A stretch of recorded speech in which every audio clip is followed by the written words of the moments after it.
we have a great luck to have Professor Olli Kangas with us. And I told him that I would like to give him more time because it's quite an opportunity. Olli Kangas has been working very, very hard on the Finnish project, which is a very serious project of universal basic income. So I would like him to start the discussion and give his talk, first of all. I will start it by confessing. I'm a political scientist and I have nothing to confess. But perhaps in that line I have to confess that my things that I'm just now doing is very much based with the very close collaboration with good economists, so that perhaps I have something to confess. And very much, I must say that I very much enjoy working with economists because we other social scientists, we can't be so precisely wrong as you can be. But on the other hand, we are so imprecise that we can't be wrong in what we are saying. So that, let's see. And perhaps I have to confess that this is the first time for me to be here in Israel. I'm very sorry for that. But anyway, already now I have seen that it was a very great thing for me to come here, because as a small child, I heard lots of stories, Christmas stories, how Jesus was born here in the middle of winter, in Christmas time. And I wondered, in that part of the country, in Finland, where I'm coming from, in this time of the year, we have that much of snow, and then minus 15 to 30 degrees. And I was wondering that how on earth those shepherds that were there on the field looking at the sheep, how could they manage? Which kind of food were they had with our fur coats if it was 30 degrees below zero? But now I see that it's much easier here in Israel to be a shepherd in the middle of the winter. So, experimenting basic income in Finland. I'm coming from that part of the world where somebody said that it's a kind of paradise, the Nordic or the Scandinavian welfare state. I have been living in Sweden, Norway, Denmark, Finland, Iceland, so that I know that part. And for some, it's paradise, perhaps not. There are lots of snakes, I can say. But in wintertime, they are not that big a nuisance, but in summer, they may be. And that what we are trying to solve here in experimenting with basic income in Finland, it has something to do with those snakes that we are combating. The funny thing in Finland is that we got a new government 2 years ago, and it's a center to right government, and there's one specific party, immigrant, violent True Finns party. And that party coalition, or cabinet coalition, adopted an idea of basic income. And I can say that for basic Finns, it was a very, very difficult thing. And the funny thing is that the minister who is responsible for running that, she's coming from the basic Finns. And I had lots of discussions and have constantly lots of discussions with her that what will happen if we have this kind of funny thing as basic income in Finland. All Iraqians will come to Finland, and then when they are there, they will call their cousins in Lebanon and say that come here, you will get basic income. And we had lots of interesting discussions with her. Okay. But what is the background in this? Why to experiment with kind of thing? First of all, the well-known things are what is happening there in the labor markets. There are much more people who are self-employed, much more people who are freelancers, and lots of people who are in zero-hour contracts. So that the employer calls and says that today I have 4 hours to offer you, tomorrow nothing, then 8 hours, then nothing. And then the income stream of those people who are in precarious employment situation is very unsecure, and to give security to that kind of people. And also, what is I don't know how is it in here in this country, but in Finland we have lots of basic security things that are paid on top of each other, and very often, at least in the bottom end of income contribution continuum, they are income tested. And it means that if we have unemployment compensation, if we have housing allowance, if we have social assistance, then €1 in employment takes away €1 from your social benefits. And it means that the effective marginal tax rate is close to 100%, even more in the case that if you take into consideration childcare fees. And then there are bureaucratic traps in that way that if people is changing his or her social security status, in that case the person is afraid of losing that money she's getting. For example, if somebody is sick and then unemployed and then gets sick and then again wants to go to the employment, then there are lots of different kind of waiting periods when the person has to rely on social assistance. And from 2017, social insurance institution, my employer, will be responsible for running almost everything in the country. The only benefits that we are not paying out are employment-related pensions and employment-related unemployment benefits. But other income transfer schemes are in the hands of social insurance institution. And then the idea is that could we somehow unify them to make them more solid and to make those holes in safety net smaller. And also to simplify the social security network that we have is one target of this. That, for example, my institution, we are paying out 127 different basic basic security schemes. So that is it possible to unify at least a couple of them to make the thing more understandable and transparent from the person from the street, because it's totally uncomprehensive also to a bureaucrat like me. I don't know how the interaction between different benefits are going. So the government reserved 20 million for the experiment, and the money is not that much, but we got the promise from the government to use all those basic security benefits that we are paying out from social insurance institution on bottom of that experiment, so that we calculated that we can have at least 10,000 persons in the experiment in the case that we are using housing allowances, in the case that we are using unemployment compensation, in the case that we are using basic sickness benefits and basic rehabilitation side allowances, etc., on the bottom of that. So that we had fancy ideas how to go further, and somehow the government gave us a mission that was impossible in that way that the times schedule they gave us was very limited, so that we had 1 year to plan everything. And I tried to say to the ministers when we met that, okay, in the case that we can do the ICT things, and in the case that we can plan everything, can you implement the law? Because in the Finnish case, we must have law on the experiment. And they were just laughing. And I said that this is not a joke. You should think seriously. And just now they are February preparing the law, discussing it, and it should be promulgated before the end of this year in order to start everything. Okay, so they wanted to also to us to evaluate how this kind of device that is totally new in the EU, the European Union legislation, how it fits in that surrounding.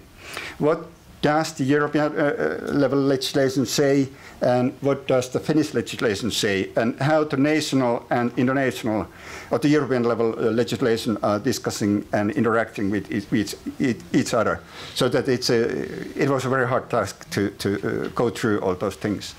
And then we had some problems with the Finnish constitution, because the constitution there, like here, says that all people must be treated equally. And in this kind of human experiments, we are treating, per definition, people unequally. Somebody gets something, and some other guys get nothing. So that there's that kind of discussion that our constitutional committee had very serious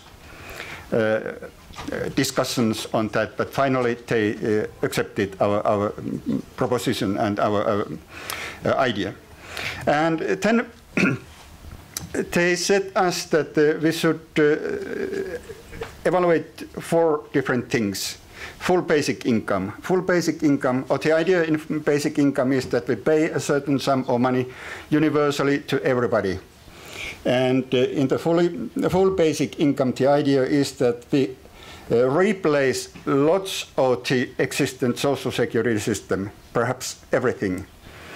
And the level of the basic income is high enough to replace lots of other social security things.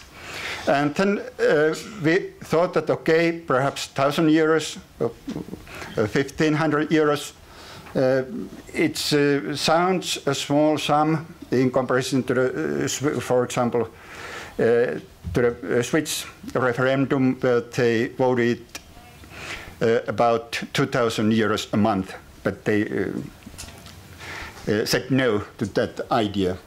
So then we did lots of micro simulations and calculated who will be the winner, who will be the loser, what are the tax rates that will be collected on top of money coming on top of basic income. And in the case that, in the Finnish case, in the case that we had 1,000 euro universally paid to everybody, in that case, the tax rate collected on income coming on top of that 1,000 euros would be something like close to 70%. And we thought that it's a little bit difficult to sell to the Finnish people that, okay, because people are complaining that the taxation level already now is too high, and we could go out and say that it will be even higher, but on the other hand, you will get something. And on the other hand, also, as I said, that unemployment benefits, income-related unemployment benefits are not paid by my institution, they are paid by unemployment compensation funds that are run by trade unions. And therefore, trade unions were totally against this kind of idea. And the union density in Finland is perhaps the highest in the world, and the trade union is perhaps the most powerful unions in the world. And they said no, in the case that we had said that, okay, we will have basic income 1,500. In that case, I had some problems to go out in the darkness because the trade union guys had been after me. And the same goes for those guys coming from employment-related pension funds, because the average pension level is 1,500 in Finland. And in the case that we had given that sum as basic income, in that case, there had been no point whatsoever to contribute in those benefits. And then negative income tax, it's at the end of the day, it gives the same idea or the same result for the individual, but the basic idea is different. In basic income, we are giving a certain universal sum to everybody, but in negative income tax, we are keeping records on people's income, and then giving tax refunds from the taxation system for those people who has low income. And but we rejected that because for the time being in Finland we don't have updated income register, so that to work properly, negative income tax demands updated at least that kind of register that's based on monthly income, most preferably on daily income.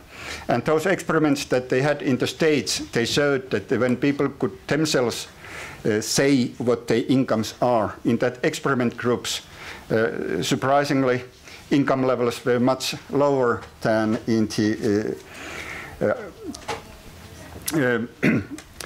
other groups that the treatment groups were compared with.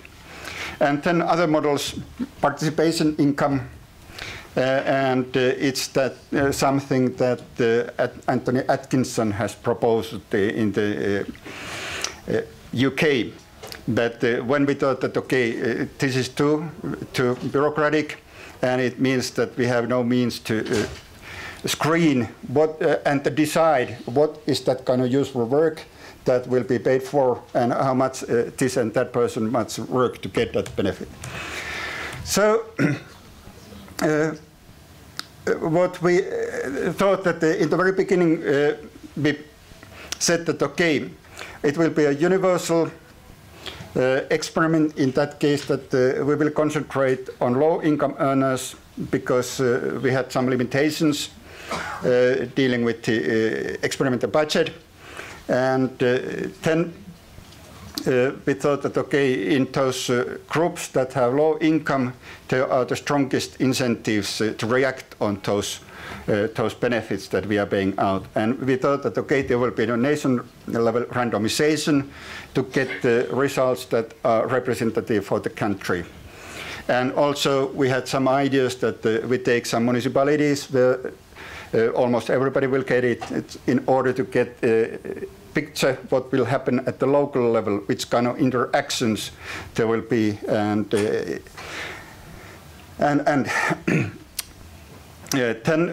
as I said, that we had to promise from the government side that we can use benefits that social insurance institution is paying out on bottom of that experiment. Now, what happened then? The law, as the government proposed it, says that the level of basic income will be 560 euros. It's not that much, but it's some kind of pocket money that we think that we can experiment with 560 euros. And that's the minimum level that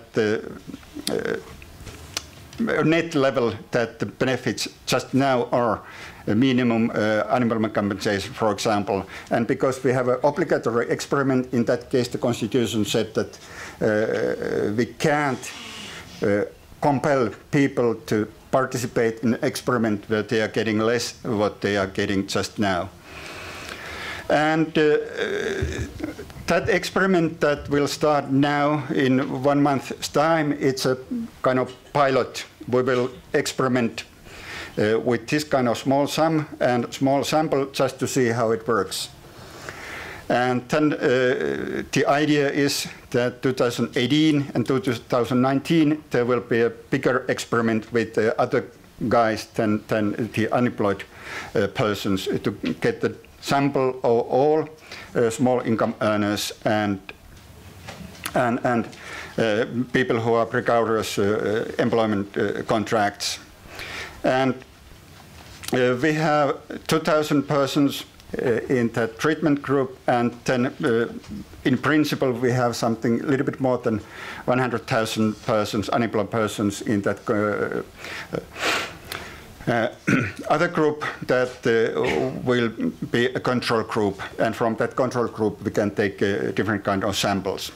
And there will be lots of follow-up studies in the Finnish case and in the case of social insurance institution. We have registers of people, and we know which kind of employment they have had, how much income they have had, which kind of medicine they have gotten, which kind of medical treatment they have gotten, what is happening in terms of employment, in terms of this and that. And in addition to that, and to get some information about experiences of bureaucracy and those bureaucratic traps, there will be surveys and interviews included in this. And Finally, you can't see what is happening there, and it's written in Finnish, so that it doesn't make any sense. But this gives you a little bit picture what is happening there, so that it's a kind of transistor radio. That people is coming here inside in the experiment, and then everything begins to happen. How basic income is related with this, how basic income is related with that, and we must model everything. And you can imagine how extremely difficult it is to model and write a law on every possible situation and every possible change of statuses here. And so the people are going, the person is going in here, but happily enough, this is what is there in the social insurance institution, and person is somewhere there outside the picture, so that what he or she will meet is just 560 euros a month. And then we are keeping records what the person is doing and what is happening there in his or her life. But anyway, I can say that this kind of very simple idea, like basic income, it is nightmare to try to implement it in that kind of institutional context as we have in Finland and in the other Nordic countries. But anyway, we are now starting the experiment either in the beginning of January or not later than in the beginning of February with those 2,000 persons, and let's see what will happen. And our idea is that this model is very rudimentary. It's bad model, but it's better than nothing. And in the case that we had possibility to plan a perfect model, in that case we had no need for experimenting everything because it had been a perfect model. Thank you.